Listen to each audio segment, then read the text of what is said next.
Yo te invito a ver al historiador Pedro Fernández, quien esta mañana nos pone a hablar de los tratados de McLean Ocampo. Vamos a ver la nota. Ves a una niña disimular. Ha sido tú. ¿Qué tal, amigos de Expreso en la Mañana? Probablemente pocos de los que nos están viendo y escuchando hayan oído hablar alguna vez de los tratados McLean Ocampo. Unos tratados firmados por el representante norteamericano Robert McLean y el representante mexicano Melchor Ocampo. Cuando estamos en el año 1859, en medio de la terrible y brutal Guerra de los 3 años, románticamente llamada la Guerra de Reforma, que en realidad fue una guerra civil terrible entre los mexicanos. Estos tratados están en el contexto de esta guerra, puesto que los norteamericanos, al ver la desesperación del gobierno de Juárez como del gobierno conservador encabezado por Miguel Miramón, intenta de alguna manera sacar provecho de esta división mexicana, proponiendo una serie de acuerdos que benefician a los norteamericanos y beneficiarían al bando por el cual los norteamericanos se decantarían y terminarían reconociendo como el gobierno legítimo de México. Es decir, los norteamericanos le ofrecen los tratados primero a los conservadores, que de plano lo rechazan, pero al llegar con el gobierno de Benito Juárez en Veracruz, este los acepta.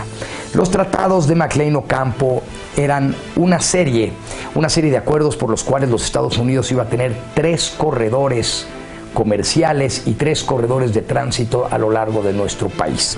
El primer corredor desde la zona de Mazatlán hasta Matamoros, y el segundo corredor comercial desde Guaymas hasta Nogales, y el tercero sería toda la región del istmo de Tehuantepec. Eran corredores que tenían carácter de extraterritorialidad, es decir, eran parte de los Estados Unidos, además de que eran a perpetuidad.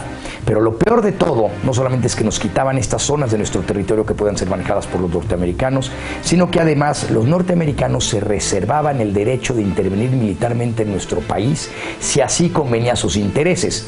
Esto es una carta en blanco, un cheque en blanco para los norteamericanos para intervenir en nuestro país cuando ellos pensaran que estos lugares por donde iban a cruzar personas, mercancías, tropas, una especie de canal de Panamá, vamos a ponerle así, a lo largo de México, Estados Unidos se podía reservar este derecho de intervenir militarmente. Esto en la práctica convertía a México en un verdadero protectorado. Esa es la realidad. Por suerte para Juárez y por suerte para la posteridad de su imagen, al final, aunque el gobierno mexicano sí ratifique el tratado, en los Estados Unidos no se ratifica, porque gran parte de los diputados, de los congresistas en Washington, teme que esto fortalezca a los estados del sur, y de hecho va a estallar la Guerra Civil Americana un par de años después, en 1861. Eso salva la cara de Juárez al final del día. Soy Pedro Fernández, historiador.